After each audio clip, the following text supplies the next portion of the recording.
سیاست تو ہر ملک میں چلتی ہے، اپوزیشن ہے، گورنمنٹ ہے، لیکن کئی دفعہ جب ایک ملک کے اوپر ایک نیشنل کرائسس آتا ہے جس میں سب متاثر ہوتے ہیں، یعنی یہ صرف کوئی تحریک انصاف کے لوگ ہی متاثر نہیں، یہ ساری جماعتوں کے انسان متاثر ہیں، اور سب سے زیادہ جن کو اس کا امپیکٹ پڑ رہا ہے، جن کے حالات برے ہیں، وہ سارا ہمارا نچلا طبقہ ہے۔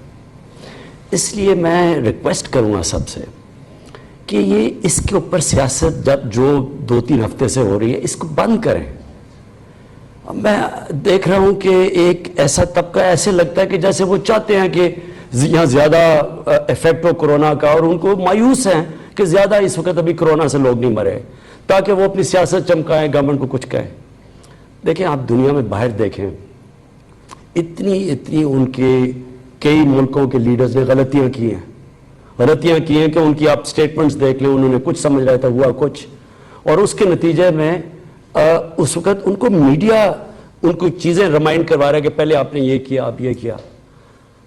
ہم نے تو پہلے دن سے جو بھی چیزیں کی وہ آج اللہ کا کرم ہے ٹھیک نکل رہی ہیں، اس کے باوجود زبردستی ایک سیاسی رنگ دیا جا رہا ہے۔ میں ایک خاص طور پہ چیز کہنا چاہتا ہوں کہ میں 2 دن کل ایک پڑھا کہ جی کراچی کے اندر زیادہ کوئی لاشیں آنی شروع ہو گئی ہیں جن کو رجسٹر نہیں ہوا کہ کرونا کی وجہ سے۔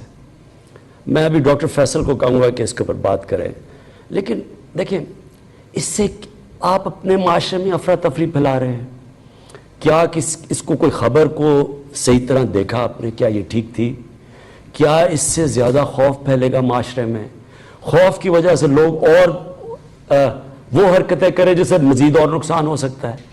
یعنی یہ بڑی غیر ذمہ دارانہ حرکت ہے کہ آپ نے ویریفائی کیے بغیر کہا جی کرونا کی وجہ سے لوگ مرے اور ان کا پتہ ہی نہیں، اور گورنمنٹ چھپا رہی ہے۔ مطلب اس کا یہ کہ گورنمنٹ یہ اصل کتنے لوگ مرے ہم چھپا رہے ہیں۔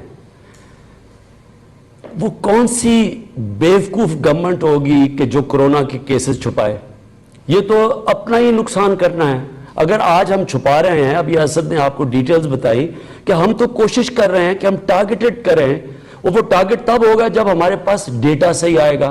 اگر ہمیں ڈیٹا ہی نہیں صحیح مل رہا تو ہم کیسے پتا چلے گا کہ ہم نے کون سے قدم اٹھانے ہیں، کدھر لاک ڈاؤن کرنا ہے؟ یہ تو ہمارے انٹرسٹ میں ہے کہ ہمیں پوری انفارمیشن ملے۔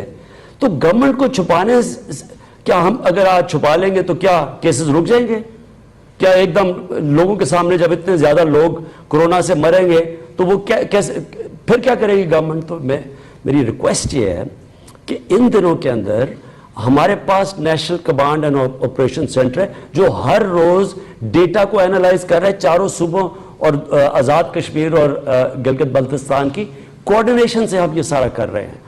اگر کسی کو کچھ شک و شبہ ہے، یہاں پورا ایک سینٹر بنا ہوا، اسے چیک کر لیں، ہمیں چھپانے کی کیا ضرورت ہے؟ اور میں دوسری چیز یہ ریکویسٹ کروں گا کہ جب ہم کوآرڈینیشن سے سب کچھ کرتے ہیں تو یہ کیا ضرورت ہے کہ ایک طرف سارے مان جاتے ہیں کہ ہاں جی ٹھیک ہے، کنسنسس سے فیصلہ ہو جاتا ہے، اس کے بعد ان کی جماعت کے کوئی لیڈر کوئی اور سٹیٹمنٹ دے دیتے ہیں۔ تو میں صرف یہ کہہ رہا ہوں کہ آج کرونا کا یہ کرائسس بہت برا ہو سکتا ہے، ہو سکتا تھا ابھی تک۔ اللہ کا خاص کرم ہے اور آپ کو قوم کو مبارک ہو کہ آپ نے مشکل وقت گزارا، اور جس طرح بھی ہم نے یہ لاک ڈاؤن کیا، اللہ کا شکر ہے کہ اتنی تیزی سے نہیں پھیلا۔ لیکن اگر یہ آگے پھیلتا بھی ہے تو آپ سب کو، یہ ساری قوم کو نقصان ہوگا۔ اس لیے میری ریکویسٹ یہ ہے کہ اس میں قوم مل کے چلے۔ یہ کرائسس ہے، اس میں پالیٹکس نہ کھیلیں اسے۔ میں اب ریکویسٹ کروں گا ڈاکٹر فیصل، آپ پلیز یہ جو اب تک کرونا کا ایگزیکٹ سچویشن ہے، کیونکہ ڈاکٹر فیصل کی ٹیم سارا ڈیٹا پاکستان سے لے کے ہر روز اس کو اینالائز کرتی ہے۔